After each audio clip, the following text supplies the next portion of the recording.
నమస్కారం. ప్రేక్షకులందరికీ శుభోదయం. ముందుగా ఈటీవీ ప్రేక్షకులందరికీ వికారి నామ సంవత్సర ఉగాది పర్వదిన శుభాకాంక్షలు.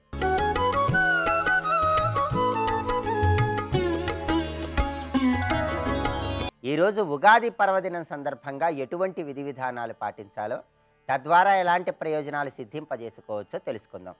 ఉగా అంటే నక్షత్రాల నడక అని అర్థం. ఉగా అంటే నక్షత్రాల గమనము అని అర్థం.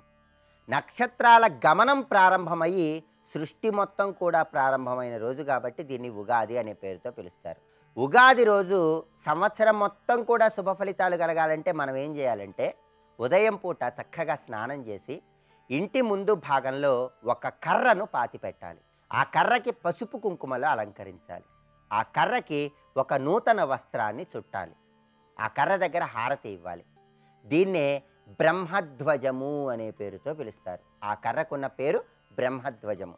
ఇలా ఎవరైతే ఇంటి ముందు కర్రను పాతి పసుపు కుంకుమలు అలంకరించి నూతన వస్త్రాన్ని చుట్టి హారతి ఇస్తారో, ఆ బ్రహ్మధ్వజానికి పూజ చేస్తారో, వాళ్ళందరికీ సకల దేవతల అనుగ్రహము సంవత్సరం మొత్తం కూడా కలుగుతుంది. అది ఉగాది పర్వదినం నాడు ప్రతి ఒక్కరూ కూడా ఆచరించవలసిన విధి విధానం. అలాగే ఉగాది పర్వదినం నాడు సకల దేవతలను కూడా దవనంతో పూజించాలి. దవనం గొప్పతనం గురించి మనకి అగ్ని పురాణంలో చెప్పారు. ఈ దవనంతో ఎవరైతే సకల దేవతలను ఉగాది రోజు పూజిస్తారో వాళ్ళ గృహంలో సంవత్సరం మొత్తం కూడా మహాలక్ష్మీదేవి అనుగ్రహం చాలా సులభంగా కలుగుతుంది. అలాగే ఉగాది పర్వదినం నాడు మీ ఇంట్లో లక్ష్మీ, గణపతి, సరస్వతి ఉన్నటువంటి చిత్రపటానికి పూజ చేయాలి. విష్ణుమూర్తిని ప్రత్యేకంగా పూజించాలి. ఓం నమో నారాయణాయ అనే అష్టాక్షరి మంత్రాన్ని ప్రతి ఒక్కరూ కూడా చదువుకోవాలి. అలాగే ఉగాది పర్వదినం నాడు కొన్ని ప్రత్యేకమైన విధి విధానాలు తప్పకుండా పాటించాలి. ఉగాది రోజు వీలైతే చలివేంద్రాలను ఏర్పాటు చేయాలి. అలా చలివేంద్రాలు ఏర్పాటు చేయలేని వాళ్ళు ఎవరైనా సరే ధర్మ కుంభదానం అనే విధి విధానాన్ని పాటిస్తే చలివేంద్రాలు స్థాపించినటువంటి పుణ్య ఫలితం కలుగుతుంది. మరి ఆ ధర్మ కుంభదానం ఎలా చేయాలి అంటే, ఉగాది రోజు ఒక కొత్త కుండ కొనుక్కోవాలి. ఆ కుండలో నీళ్లు పోసి మామిడి ఆకులు, వేప ఆకులు వేసి ఆ కుండకి ఒక నూతన వస్త్రాన్ని చుట్టాలి. ఆ కుండ మీద ఒక కలశం ఏర్పాటు చేయాలి. ఆ కలశం మీద ఒక కొబ్బరి బొండాన్ని ఉంచాలి. ఆ కొబ్బరి బొండానికి పసుపు కుంకుమ రాసినటువంటి దారాలను చుట్టాలి. దాన్ని ఉగాది పర్వదినం నాడు దానంగా ఇవ్వాలి. దీన్ని ధర్మ కుంభదానం అనే పేరుతో పిలుస్తారు. అలా దానం ఇచ్చేటప్పుడు ఒక శ్లోకం చదువుకోవాలి. ఆ శ్లోకం ఏంటంటే, ఏష ధర్మఘటో దత్తో బ్రహ్మ విష్ణు శివాత్మిక అస్య ప్రధానాత్ సకలం మమ సంతు మనోరథ. ఇది శ్లోకం.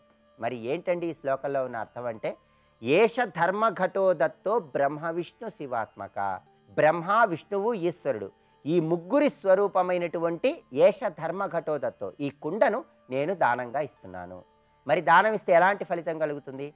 అస్య ప్రధానాత్ సకలం మమ సంతు మనోరథ.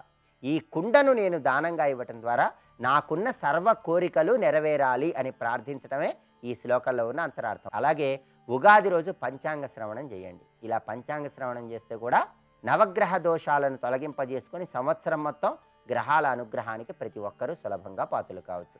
అలాగే ఉగాది రోజు ఉగాది పచ్చడి తినటం ద్వారా కూడా విశేషమైనటువంటి శుభయోగం కలుగుతుంది. రేపటి శుభయోగం శీర్షికన అగ్నిదేవుడి వైభవం ఏంటో, అగ్నిదేవుడిని ప్రార్థిస్తే ఎలాంటి శుభ ఫలితాలు కలుగుతాయో పరిశీలిద్దాం. నమస్కారం.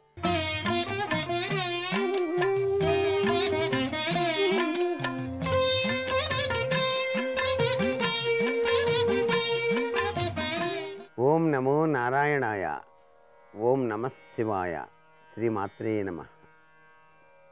ఈరోజు తెలుగు ఉగాది పర్వదినం.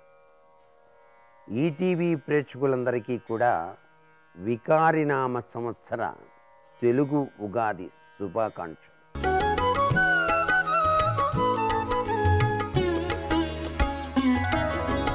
ప్రతినిత్యం కూడాను జీవన గమనం ఆద్యంతము కూడాను శుభదాయకవంతమైన ప్రభావంతో విరాజిల్లాలంటే ఉగాది నాడు సాంప్రదాయబద్ధమైనటువంటి ఆచరణ చేయటం మన జీవితాలకు వెలుగుబాటను ప్రసాదించే అమృతతుల్యవంతమైన ప్రభావాన్ని ప్రసాదిస్తుంది. అందుకే ఈరోజు ఉదయాన్నే అభ్యంగన స్నానము ఆచరించి నూతన వస్త్రాలు ధరించి ఇంటిలో దీపారాధన చేసి కాలాత్మస్వరూపుడైనటువంటి ఆ పంచాంగాన్ని కూడాను మీ పూజా మందిరంలో ఉంచి పూజ చేసి కాలమే దైవస్వరూపం అనేటువంటి ఉద్దేశరీత్యా షడ్రుచుల సమ్మేళన భరితమైనటువంటి ఉగాది పచ్చడిని నైవేద్యంగా సమర్పించి అందరూ కూడాను స్వీకరించి దేవాలయ సందర్శనం చేసుకొని అక్కడ పంచాంగ శ్రవణం అనేటువంటిది ఎవరైతే విని ఆచరిస్తారో వారి జీవితం సుసంపన్నమై విరాజిలింప చేసుకోవటానికి ఆస్కారమే ఈ ఉగాది పండగలో దాగిన పరమార్థ సాంప్రదాయ లక్షణం. ఉగాది నాడు చేసేటువంటి చిన్ని దానమైన సర్వ సంపదలకు ఆలవాలమవుతుంది అని చెప్పేసి శాస్త్రం. అందుకనే నీటి దానం చేయండి అని కూడాను మనకు శాస్త్రాల్లో చెప్పారు. ఈ వికారనామ సంవత్సరంలో రాజు శని అవటం, మంత్రి రవి అవటం వల్ల ఈ సంవత్సరం అంతా కూడాను శనికి సంబంధించినంత వరకు కూడాను ప్రతి ఒక్కరూ చక్కటి యోగాన్ని అనుభవించడానికి శివ పరమాత్మ యొక్క ధ్యానం చేయాలి. శ్రీం శివాయ నమః అనే మంత్రాన్ని నిత్యం కూడా పారాయణ చేయటం వల్ల శని నుంచి సంభవించేటువంటి ఉపద్రవాల నుంచి బయల్పడటానికి ఆస్కారం ఉంటుంది. అందరికీ ఆయుష్ ఆరోగ్యాన్ని ప్రసాదించేవాడు పరమశివుడు కాబట్టి పరమశివుని యొక్క ధ్యానం, అభిషేకం ఈ సంవత్సరం ప్రతి ఒక్కరూ కనుక ఆచరించినట్లయితే ఈ దేశం సుభిక్షవంతంగాను మన జీవనం 3 పువ్వులు 6 కాయలుగాను విరాజిలింప చేసుకోవడానికి ఆస్కారం ఉంటుంది అంటోంది శాస్త్రం. సర్వే జనా సుఖినో భవంతు. త్రిపుర సుందరి శంభు మోహిని నాదరూపిణి భవానీ దాక్షాయని కాత్యాయని కరుణించమని భక్త కోటిని. మహాలక్ష్మి అంటే పరమేశ్వరుని యొక్క మహాసంకల్ప శక్తి. తన చూపులతోనే జగత్తునంతటిని అనుగ్రహించే తల్లి. యోగ్యుడైన వాడికి తన చూపులతోనే మోక్షానికి కావలసిన బ్రహ్మజ్ఞానాన్ని ప్రసాదించే తల్లి. అది లక్ష్మీ శబ్దానికి అంత గొప్ప అర్థం. ఇది తెలిసేకి ఇంకా మాట అన్నప్పుడు ఎంత తన్మయంగా అనాలండి. అది తెలిసి అంటే ఆ మాటకు మహిమ ఎక్కువ గనక ఎప్పుడు అనే మాటకు అర్థం తెలుసుకుందాం మనం. అది మహాలక్ష్మీ ఉపాస్మహే. ఇది కూడా మనకి అమ్మవారి యొక్క సూక్తంలో కనబడుతుంది. ఇది అవుతూనే ధనమగ్ని ధనం వాయు అంటాం కదా. కానీ మహాలక్ష్మీ ఉపాస్మహే. ఇక తర్వాత అమ్మ యొక్క వర్ణనేనండి. చారు గోరోచనా పంకజంబాలిత ఘనస్తనీం నమామి త్వామహం లోకమాతరం పద్మమాలిని. ఆ తల్లికి నమస్కారం. ఆవిడెవరు? చారు గోరోచనా పంకకేళీలలామాభిరామే సురామే. శ్యామలా దండకంలో మాట. శంకర భగవత్పాలు వారి శ్లోకంలో అదే కనబడుతుంది. చారు గోరోచన పంక, గోరోచనము గంధము ఇత్యాది అష్టగంధ ద్రవ్యముల చేత అలదుకున్నటువంటి విశాల వక్షస్థలం కలిగిన తల్లి అన్నారు ఇక్కడ. చారు గోరోచన పంక జంబాలిత ఘనస్తని. ఆ గంధము యొక్క పంకం అంటే గంధమంతా మెత్తగా నీటితో తడిపి ఉంటే బురదలా కనబడుతుంది. అది గంధపంకం. ఆ గంధపంకం అలదుకున్నటువంటి వక్షస్థలంతో ప్రకాశిస్తున్నటువంటి ఆ తల్లి లోకమాతరం. తల్లి కదా. తల్లి యొక్క వక్షస్థలం అంటే బిడ్డల్ని పోషించేది అని అర్థం. ఆ వక్షస్థలం ఏమిటంటే సూర్యచంద్రుల రూపమైనటువంటిది. దీనికి కూడా శాస్త్ర ప్రమాణం మనకున్నది. ఏమిటయ్యా ఆ వక్షస్థలం అంటే సూర్యచంద్రౌ స్తనౌ దేవ్యా తావేవ నయనే స్మృతౌ ఉభౌ తాటంకయుగళౌ ఇత్యేషా వైదికీ శృతి అని నిర్వచనం ఇక్కడ. సూర్యచంద్రులే అమ్మవారికి తాటంకములు, సూర్యచంద్రులే అమ్మవారి యొక్క కర్ణ కుండలములు, సూర్యచంద్రులే అమ్మవారి యొక్క వక్షస్థలము. జగత్తుని సాక్షిగా చూస్తున్నప్పుడు వాటిని నక్షత్రం చూపులుగా కళ్ళగా వర్ణించారు సూర్యచంద్రుని.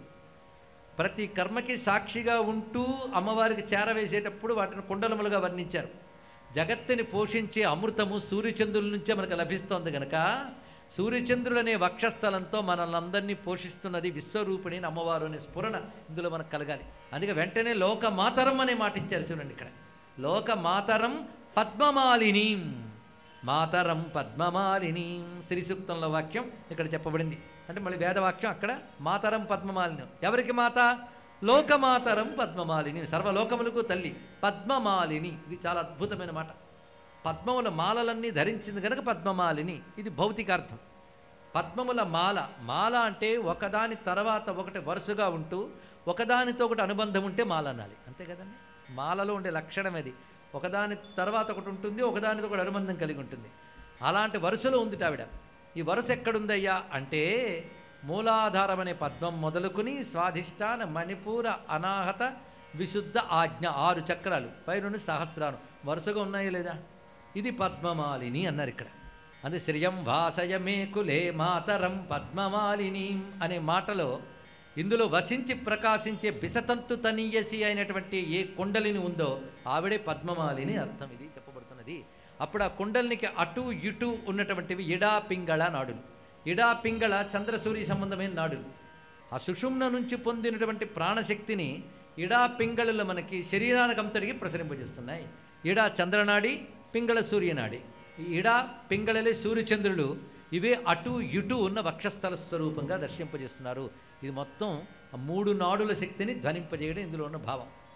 ఇంకో భావం ఉంది, అది 3వ శ్లోకం అయ్యాక తెలుస్తుంది. మొత్తాన్ని జగన్మాతని తలంచుకున్నప్పుడల్లా అది ఒకానొక అందమైన స్త్రీ రూపమనే కాకుండా లోకమాత అనే జ్ఞానం ఉండాలి, విశ్వవిగ్రహ అనేటువంటి జ్ఞానం ఉండాలి, సచ్చిదానంద లహరి అనే జ్ఞానం ఉన్నప్పుడు ఇంకా శారీరక దృష్టి పోయి చిద్దృష్టి ఏర్పడుతుంది మనకి. అంటే చిత్ దృష్టి ఏర్పడుతున్నది. అటువంటి దృష్టితో అమ్మవారిని దర్శిస్తూ తర్వాత శ్లోకంలో ప్రవేశిస్తున్నా. శివే నమన్ నిర్జర కుంజరాసుర ప్రతోలికా మౌలి మరీచి వీచిభిః ఇదం తవ క్షాళన జాత సౌభగం చరణం నో లోకే సుధితాం దధాతు. ఇది కూడా యజుర్వేద సంబంధమైన మంత్రం తైత్తిరీయంలో మనకు వస్తున్నది. చరణం నో లోకే సుధితాం దధాతు. ఆ చరణము లోకమునందు సుధితాం. సుధితాం అంటే శుద్ధి, మంచి బుద్ధి, దీర్ఘ పాండిత్యం అంటారు. మంచి బుద్ధి ఉంటే చాలు ఇక్కడ. కానీ మంచి బుద్ధిని ఇచ్చుగాక ఎవరివ్వాలి? అమ్మ పాదాలు. చరణం నో లోకే సుధితాం దదాతు. ఈ లోకంలో మాకు నహ అంటే మాకు, లోకే లోకమునందు, సుధితాం పాండిత్యాన్ని అంటే బుద్ధిశక్తిని ప్రసాదించుగాక. ఏది? చరణం. అమ్మ చరణం ప్రసాదిస్తుంది. ఈ చరణంకి సంబంధించి కొన్ని మంత్రములు మనకు వేదాలు ఉన్నాయి. అక్కడ ఏ చరణముల వలన లోకం పవిత్రమవుతున్నదో, ఏ చరణముల వలన మానవులు పాపముల నుంచి తరిస్తూ ఉన్నారో, ఏ చరణముల వలన లోకం పోషింపబడుతోందో, బుద్ధిని పొందుతోందో ఆ చరణములకు నమస్కారం అన్నారు. ఏమిటి ఆ చరణాలు? అమ్మ చరణాలండి. అందుకే మనకి ఏదైనా ఆలయానికి వెళ్తే పైన షడకోపం పెడతారు, దానిపైన 2 పాదాలు ఉంటాయి. అది పరిశీలించాలి. ఆ పాదాలు మన శిరస్సు మీద దర్శింపజేస్తున్నారంటే అక్కడ ఉన్న పాదాలు తెలుసుకుంటారు అన్న ప్రతి వాడికి ఉంటాయట. తవ పాదాంబుజ యుగం తల్లి 6 పైన ఉన్నాయమ్మా నీ పాదములు అన్నారండి. శాస్త్రాల కమలను ఉంటాయి 2. అది స్వరూపం. అమ్మ పాదములు ఎక్కడున్నాయంటే క్షితౌ షట్ పంచాసద్విషమధిక పంచాసదుదకే. మొత్తం ప్రపంచమంతా పంచభూత తత్వములతో ఉంటే ఒక్కొక్క భూతతత్వంలో శక్తి కిరణములు వ్యాపించుంటాయి. అప్పుడు ఆ భూతం పనిచేస్తూ ఉంటుంది.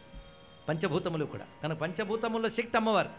ఏ ఏ భూతమును యందు ఎన్నెన్ని కళలుగా అమ్మవారు వ్యాపించారు చెప్పారు. కానీ పంచభూతముల యందు అమ్మవారి కళలు ఉండడం వల్ల పంచభూతాలు పనిచేస్తున్నాయి. ఈ పంచభూతాలకి వెలుగులనిచ్చినటువంటి ఆ పాదములు పంచభూతాల కంటే పైన ఉన్నాయి. ఇది ఆలోచించమని చెప్తున్నాడు ఇక్కడ. స్వస్తి.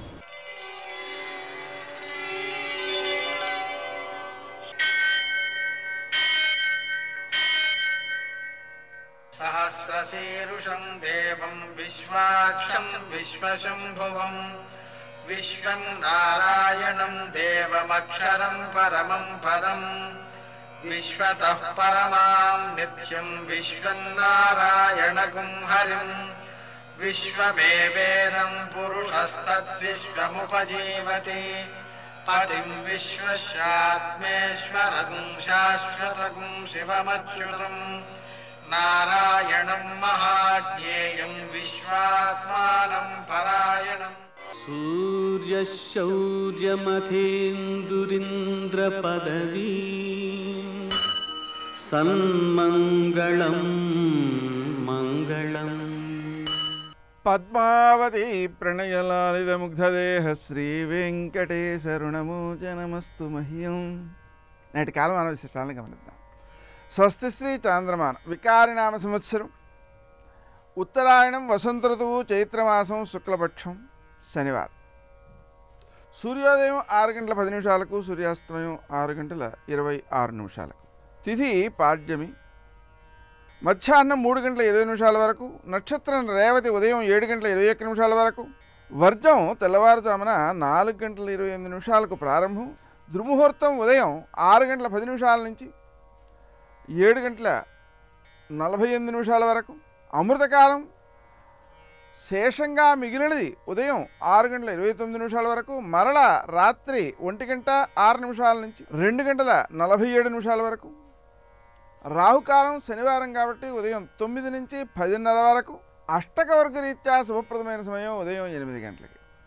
నేటి విశేషం ఉగాది. ఈటీవీ ప్రేక్షకులకు వికారినామ సంవత్సర ఉగాది శుభాకాంక్షలు.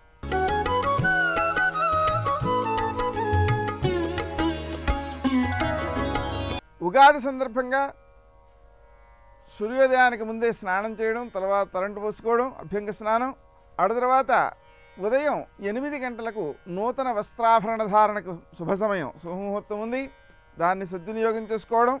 అదేవిధంగా ప్రత్యేకించి పంచాంగానికి, గణపతికి, సరస్వతీదేవికి, నవగ్రహాలకు, పంచాంగ రచన చేసిన దైవజ్ఞునికి పూజ చేసి పంచాంగ శ్రవణం చేయటం అనేది చాలా ముఖ్యమైన అంశం. ఆ తర్వాత కాలపురుషునికి నివేదించినటువంటి ఉగాది పచ్చడి ఉందో దాన్ని ప్రసాదంగా స్వీకరించటం. ముఖ్యంగా రోజంతా ఆనందంగా గడపడం. ఎందుకంటే సంవత్సరాది నాడు మనం ఎంత ఆనందంగా గడిపితే ఎంత సమయం సంవత్సర కాలంలో అంత ఆనందంగా గడపగలుగుతాం అన్నమాట. అందుకోసం అలాగే ఈరోజు ప్రపాదానం అంటే చలివేంద్రం ప్రారంభం చేయడం, ఇది చాలా చాలా ఉత్తమమైన ఫలితాన్ని ఇస్తుంది. ఎందుకోసం అంటే నీటిని దానం చేయడం అనేటువంటిది జీవశక్తిని ఉద్బుద్ధం చేస్తుంది, రోగ నిరోధక శక్తిని పెంచుతుంది, ఆరోగ్యాన్ని కలిగిస్తుంది, జ్ఞాపక శక్తిని పెంచుతుంది, స్ఫురణ శక్తిని పెంచుతుంది, మానసిక అనారోగ్యాలను తొలగిస్తుంది. దానికే ప్రపాదానం. అలాగే ఈరోజు వసంత నవరాత్రులు ప్రారంభమవుతాయి. మనం 9 రోజులు కూడా శ్రీరామాయణ పారాయణ చేసుకుంటూ శ్రీరాముల వారిని ఉదయకాలం, మధ్యాహ్నకాలం, సాయంకాలం పూజించుకుంటూ శ్రీరామనవమి వరకు, శ్రీరామనవమి నాడు మనం సీతా కళ్యాణం, అలాగే శ్రీరామ జన్మదినోత్సవం, అలాగే మరునాడు పట్టాభిషేకం, ఇవన్నీ కూడా ఆచరిస్తూ ఉంటాం. ఇంకా విశేషించి దవన పూజ, మనం బ్రహ్మగారికి ఇవాళ దవనంతో పూజ చేసినట్లయితే చాలా చాలా ఉత్తమమైన ఫలితం సిద్ధిస్తుంది, మనస్సుకు ప్రసన్నత సిద్ధిస్తుంది. మనం అనుకున్న సంకల్పములు ఏవైతే ఉన్నాయో అవి కార్యరూపం దాల్చేటువంటి అవకాశం లభిస్తుంది. నేటి ఆణిముత్యాలు.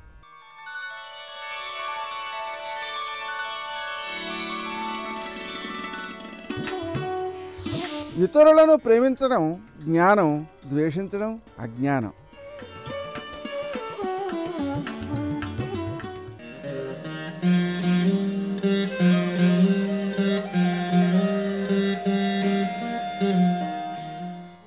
ఈరోజు ఉగాది.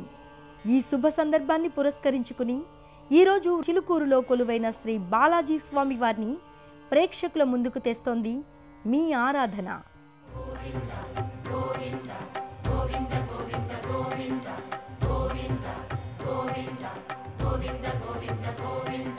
కలియుగ వైకుంఠంగా ప్రసిద్ధిగాంచిన తిరుమలలోని శ్రీ వెంకటేశ్వర స్వామితో సమాన ప్రాశస్త్యాన్ని పొందిన బాలాజీ స్వామి ఇక్కడ వీసా దేవుడిగా, కోరిన వరాలను తీర్చే కొంగు బంగారంగా భక్తుల చేత నిత్య నీరాజనాలందుకుంటున్నాడు. సుమారు 5 శతాబ్దాల క్రితం గుణాల మాధవరెడ్డి అనే వెంకటేశ్వర స్వామి భక్తుడు చిలుకూరులో నివసించేవాడు. ప్రతి ఏటా క్రమం తప్పకుండా తిరుమలకు వెళ్లి స్వామి దర్శనం చేసుకునే మాధవరెడ్డి వృద్ధాప్యంలో ఒకరోజు తిరుమల యాత్రకు పయనం కట్టాడు. కాలినడకన కొంత దూరం వెళ్లేసరికి స్పృహ తప్పి పడిపోయిన ఆ భక్తుడికి కలలో వెంకన్నస్వామి దర్శనమిచ్చారు.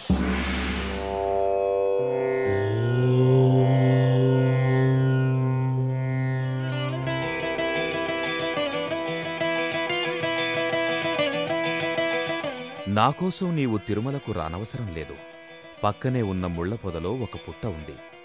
అందులో ఉన్న నా విగ్రహాన్ని బయటకు తీసి జీవితాంతం సేవించు అని చెప్పారు. అప్పుడు వెంబడే విలేజర్స్ని తీసుకుపోయి ఆ చెట్లంతా కొట్టేసి గడ్డపారతో తవ్వేటప్పుడు గడ్డపార యొక్క మధ్యం భాగం ఆయిపురం దెబ్బదా కొన భాగం ఛాతీలు దెబ్బదాకింది.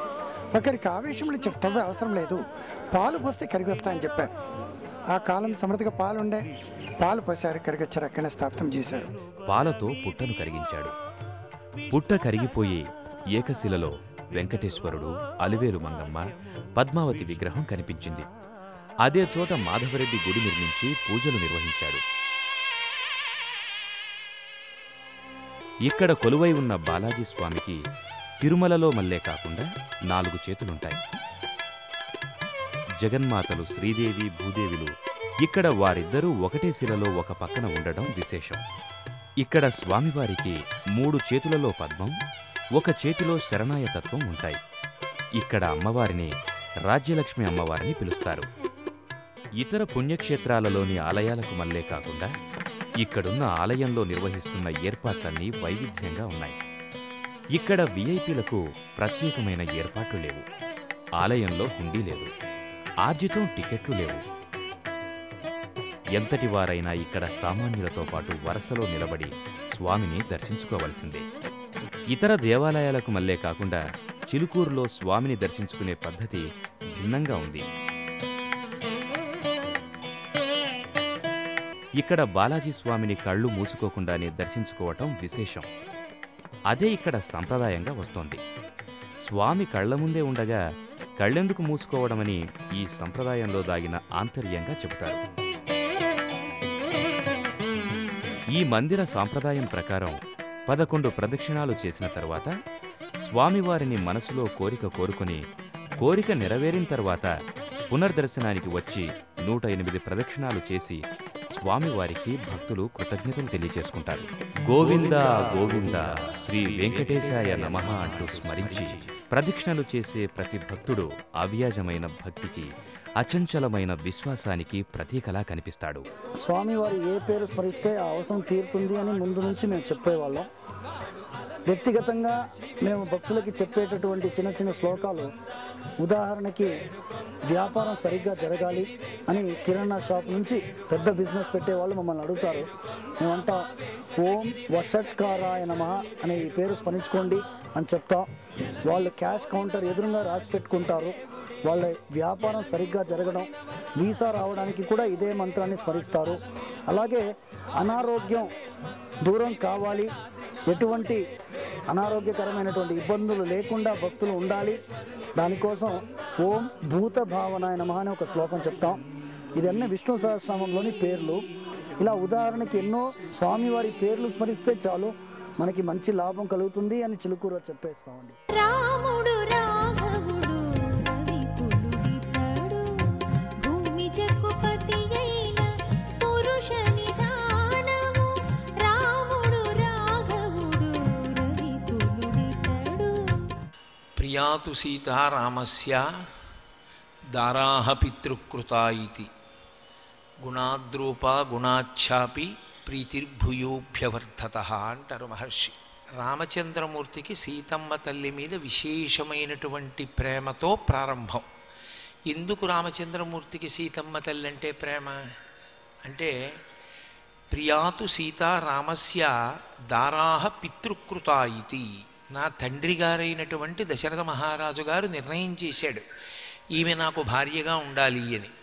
కాబట్టి మా తండ్రి గారు నిర్ణయం చేశారు అంటే అందులో ఏ విధమైనటువంటి అయోమయం ఉండదు. వారు ఖచ్చితంగా నాకు అన్ని విధాలా తగినటువంటి కన్యనే భార్యగా సమకూర్చి ఉంటారు. తండ్రి మీద ఉన్న ఎనలేని గౌరవం చేత రామచంద్రమూర్తి సీతమ్మ తల్లిని ప్రేమతో చూడడం ప్రారంభించాడు. అలా ప్రారంభించినటువంటి జీవనం గుణాద్రూపా గుణాఛాపి ప్రీతిర్భూయోభ్యవర్ధత. అది సీతమ్మ తల్లి యొక్క గుణముల వలన రోజు రోజుకి దినదిన ప్రవర్ధమానమైనది. అంటే మామగారు చేసినటువంటి నిర్ణయం అన్ని విధాలా సహేతుకమే, ఆయన ఖచ్చితమైన నిర్ణయం చేశారు అన్న విషయాన్ని సీతమ్మ తల్లి తన నడవడి చేత నిరూపణం చేసింది. గుణాద్రూప గుణాఛాపి, ఆమె ఏ ఏ గుణములు ఉండాలని మనం అనుకుంటామో ఆ గుణములనన్నిటినీ కూడా, అంటే భర్త యొక్క హృదయాన్ని తెలుసుకోవడంలో అంత గొప్పగా ఆయనని అనుగమించింది. అనుగమించి ప్రవర్తించినటువంటి కారణం చేత సీతారాముల యొక్క దాంపత్యం చాలా అన్యోన్యంగా ప్రవర్ధమానమవడం ప్రారంభమైంది అన్నారు మహర్షి. ఇందులో మీరు జాగ్రత్తగా గమనించవలసిన విషయం, ఒక వివాహం జరిగినప్పుడు ఆ వివాహానికి శాశ్వతత్వము, లోకమునకంతటికీ కూడా మర్యాద చేకూర్చడం. ఎందుచేతంటే దాంపత్యము వ్యక్తిగత వ్యవహారము కాదు. మీరు ఆ విషయాన్ని ఎప్పుడూ జాగ్రత్తగా గుర్తుపెట్టుకోవాలి. దాంపత్యం ఇద్దరూ కలిసి ఉంటే పరమ సంతోషం, సమాజానికి సంతోషం. ఎట్టి పరిస్థితుల్లోనూ అది కేవలం ఒక వ్యక్తికి సంబంధించిన విషయం కానీ కాదు. కష్టపడి కని పెంచి పెద్ద చేసినటువంటి తల్లిదండ్రులు ఉన్నారు, ఇద్దరికీ ఉన్నారు. ఆడపిల్లకి ఉన్నారు, మగపిల్లవాడికి ఉన్నారు. భార్య మీద భర్త, భర్త మీద భార్య నేరం చెప్పడం మొదలుపెట్టారనుకోండి, అది కేవలం వాళ్ళిద్దరి మధ్య సమస్య కానే కాదు, అది ఎంతమందికో అశాంతి కల్పిస్తుంది. ఇటు ఆడపిల్ల వైపు తల్లిదండ్రులకి అశాంతి, అటు మగపిల్లవాడి వైపు తల్లిదండ్రులకి అశాంతి. అది ఇంకక్కడి నుంచి అన్నదమ్ములకి, అక్క చెల్లెళ్ళకి అందరికీ పాకుతుంది. అరే పాపం అలా ఉన్నారే, ఇలా ఉన్నారే, వాళ్ళిద్దరూ సరిగా ఉండట్లేదే అన్న అశాంతి ఎందరికో ప్రాకుతుంది. అసలు వాళ్ళిద్దరూ కలిసి ఉండకుండా విడిపోయి మా ఇష్టం అన్న మాట వాడడానికి వాళ్ళకి అధికారం లేదు, సమాజం పాడైపోతుంది. కాబట్టి ఎంత మర్యాదతో ప్రారంభం చేశారో చూడండి మహర్షి ఆ శ్లోకాన్ని. తండ్రి కుదిర్చిన సంబంధము కనుక, తండ్రి గారు చేశాడు ఆ నిర్ణయాన్ని. తండ్రి గారి మీద ఉన్న ప్రేమ చేత ఆయన నిర్ణయం చేసిన పిల్ల, ఆయన నాకు అనుకూలం కాని పిల్లని నిర్ణయం చెయ్యడుగా. అందుకే అంత ప్రేమతోటి చూడడం మొదలుపెట్టాడు రామచంద్రమూర్తి. కాబట్టి వాళ్ళిద్దరి మధ్య తండ్రి ఏదో నిర్ణయం చేశాడు కదా అని ఎంతకాలం సర్దుకుంటాడని కాదు, మామగారు చేసినటువంటి నిర్ణయం 100% నిజమే అని కోడలైన సీతమ్మ నిరూపించింది. తన గుణముల చేత, తన నడవడి చేత రామచంద్రమూర్తిని అనువర్తించి ఆయన హృదయంలో తాను స్థానాన్ని పొందడంలో కృతకృత్యురాలైంది. మహర్షి అంటారు, రామస్తు సీతాయాసార్థం విజహార బహూనృతూన్ మనస్వీ తద్గతస్తస్య నిత్యం హృది సమర్పిత. చాలా గొప్ప శ్లోకం. సీతారాముల యొక్క అన్యోన్యత గురించి మాట్లాడుతున్నారు. రామస్తు సీతాయాసార్థం విజహార బహూనృతూన్. అసలు వివాహం అనేటటువంటిది కామము ధర్మంతో ముడివేయడానికి కనుక వాళ్ళిద్దరూ చాలా కాలం సంతోషంగా విహారం చేశారు. అనేక ఉద్యానవనములలో, ఉపవనములలో సంతోషంగా తిరిగారు. రామచంద్రమూర్తి మనస్సులో ఎప్పుడూ సీతమ్మే ఉండేది. ఎందుకని? ప్రారంభంలో దశరథ మహారాజు గారు తనకి ఆమెను ఇల్లాలిగా నిర్ణయం చేశాడని. సీతమ్మ ఎందుకు రాముణ్ణి ప్రేమించింది? అది సనాతన ధర్మంలో దాంపత్యానికి ఉన్న గొప్పతనం. కారణం లేకుండా, ఏ కారణం లేదు, నా భర్త అని ప్రేమించింది. మా నాన్నగారు ఈయన్ని భర్తని చేశాడని ప్రేమించలేదు, ఆయన నా భర్త అందుకు ప్రేమించింది. సనాతన ధర్మానికి ఒక్కదానికే ఒక గొప్పతనం ఉంది. మీరు చూడండి, తండ్రి ఎంతో సంతోషిస్తాడు. అమ్మ నీకు మంచి సంబంధం తీసుకొచ్చానమ్మా, చాలా మంచివాడమ్మా, బాగా చదువుకున్నాడమ్మా అంటాడు. పెళ్లి ప్రయత్నాలన్నీ చేస్తాడు, చక్కగా సంబారాలన్నీ తీసుకొస్తాడు, ఎంతో అందంగా పెళ్లి ప్రయత్నం అంతా చేస్తాడు. పెళ్ళి అయిపోతుంది, అప్పగింతలు వస్తాయి, బావురుమని ఏడుస్తాడు. ఎంత మగవాడు కూడా, ఆడది ఏడుస్తుంది, కన్న తల్లి. ఇంత బాధపడుతూ విడిచిపెట్టలేక ఆడపిల్లని విడిచిపెడతారు. వాళ్ళు విడిచిపెట్టుతున్నది ఆడపిల్లని, కానీ ఇంకా తన కడుపున పుట్టిన కొడుకులు ఉన్నారు, కోడళ్ళు ఉన్నారు, కూతుళ్ళు ఉన్నారు, అల్లుళ్ళు ఉన్నారు, తన భార్య తనకుంది. తన ఊళ్ళో తనున్నాడు, తన ఇంట్లో తనున్నాడు, తన వారి మధ్య తనున్నాడు. తను ఎప్పుడు కావాలంటే అప్పుడు తను కోరుకున్నది తినగలడు, ఎప్పుడు కావాలంటే అప్పుడు పడుకోగలడు. ఒక ఆడపిల్ల, తన వారన్న వారెవ్వరూ లేరు. అత్తగారెవరో తెలియదు, మామగారెవరో తెలియదు, ఆడబడుచు తెలియదు, తోడికోడళ్ళు తెలియరు, ఊరు తెలియదు, భాష తెలియదు, ఒక్క వ్యక్తి పరిచయం లేరు. అసలు తన భర్త అని నిన్న రాత్రి తాళి కట్టిన వ్యక్తితో కూడా పరిచయం లేదు. కానీ ఏమి ఔదార్యం ఈ జాతిలో స్త్రీది! చిటికిన వేలు పట్టుకుని వెళ్ళిపోతుంది అంతే. ఎంత సంతోషంగా వెళ్ళిపోతుందో. సర్వం శ్రీ ఉమామహేశ్వర పరబ్రహ్మార్పణమస్తు. స్వస్తి.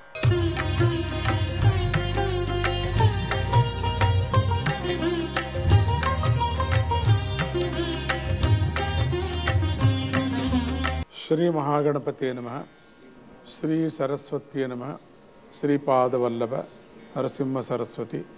శ్రీ గురు దత్తాత్రేయాయ నమః. అందరి దేవతలకు పండుగలు ఉన్నట్లుగానే కాలానికి సంబంధించి కూడా ఒక పండుగ ఉంటుంది. ఆ పండుగే మనకు ఉగాది. ఉగాది పండుగ చైత్ర మాసంలో వసంత ఋతువులో వస్తూ ఉన్నది.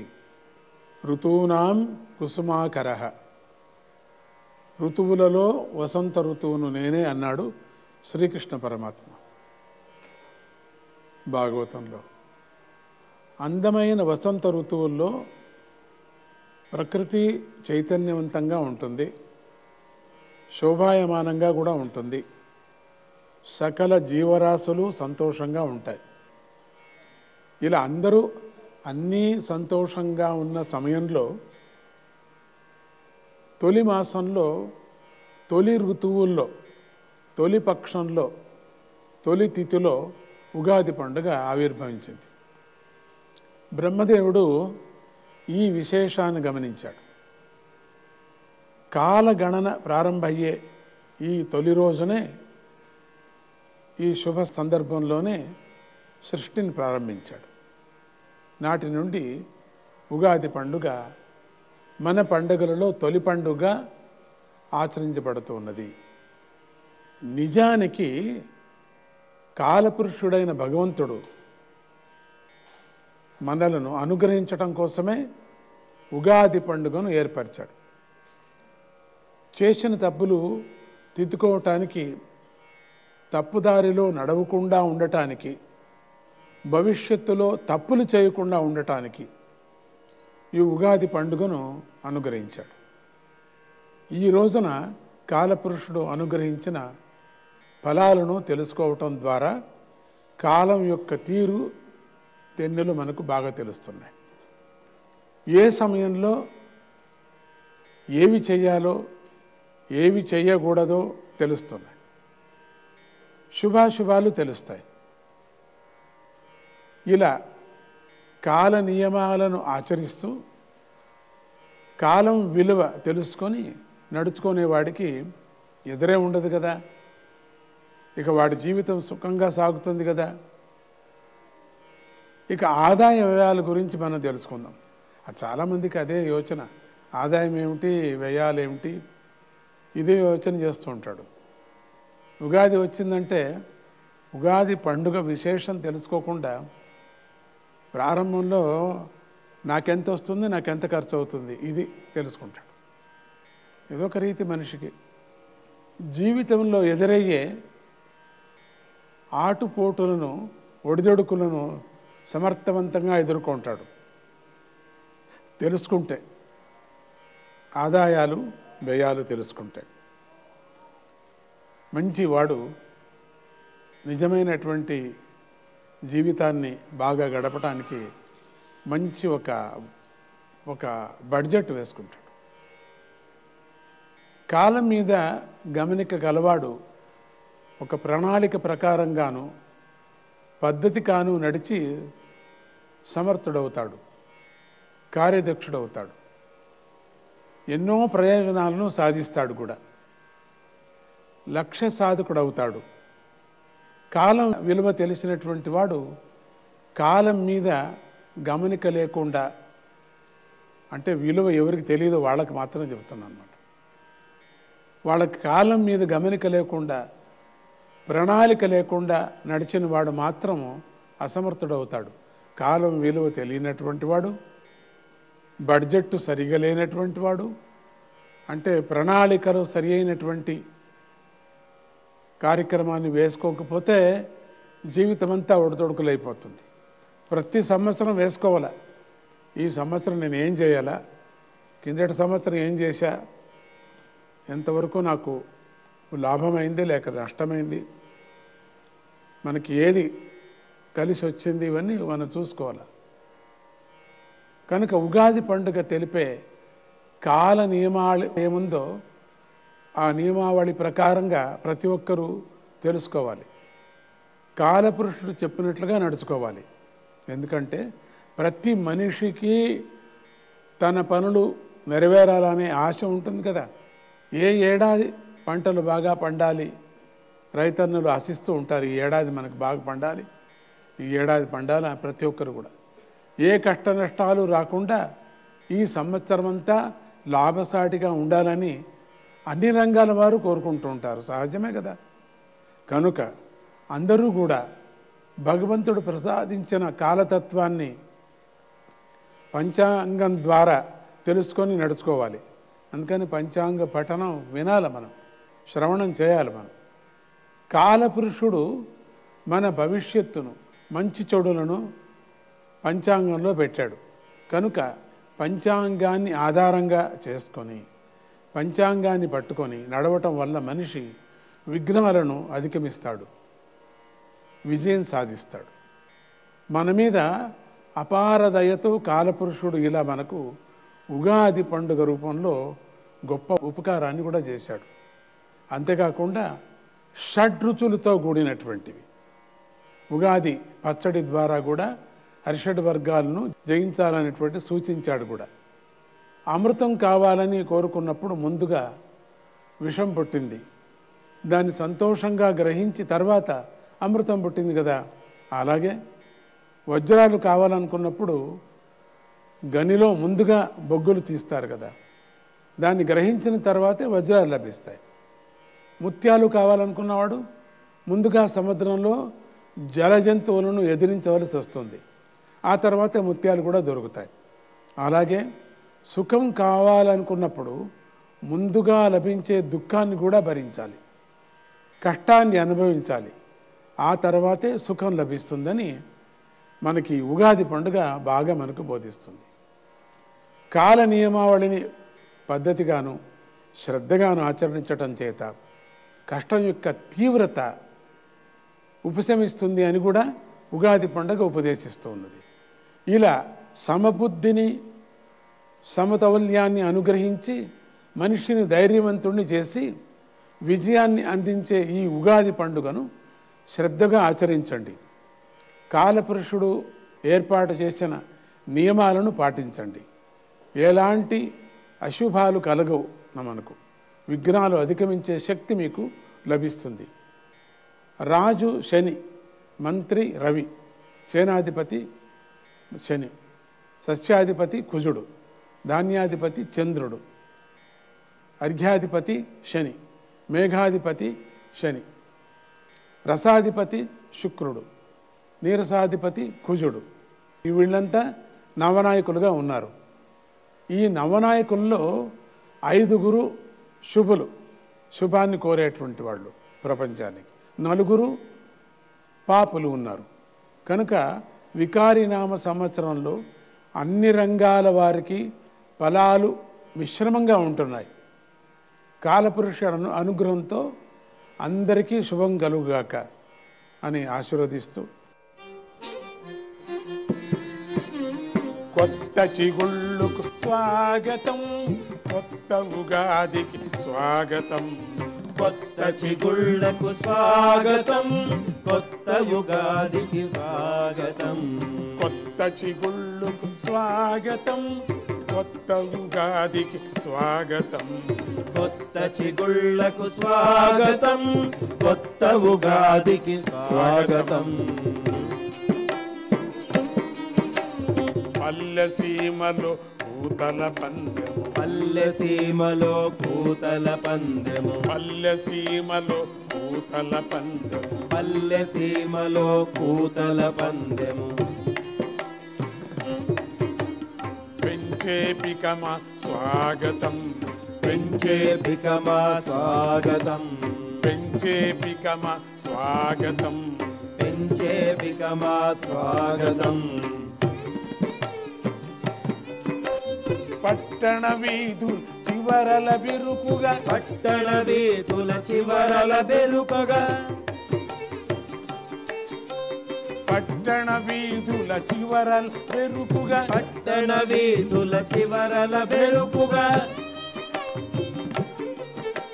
పూచే మావి స్వాగతం పూచే మావి స్వాగతం పూచే మావి స్వాగతం పూచే మావి స్వాగతం చిగుళ్లకు స్వాగతం కొత్త ఉగాదికి స్వాగతం కొత్త చిగుళ్లకు స్వాగతం కొత్త ఉగాదికి స్వాగతం కొత్త చిగుళ్ళకు స్వాగతం కొత్త ఉగాదికి స్వాగతం కొత్త చిగుళ్లకు స్వాగతం కొత్త ఉగాదికి స్వాగతం కొత్త చిగుళ్ళకు స్వాగతం కొత్త ఉగాదికి స్వాగతం కొత్త చిగుళ్లకు స్వాగతం కొత్త ఉగాదికి స్వాగతం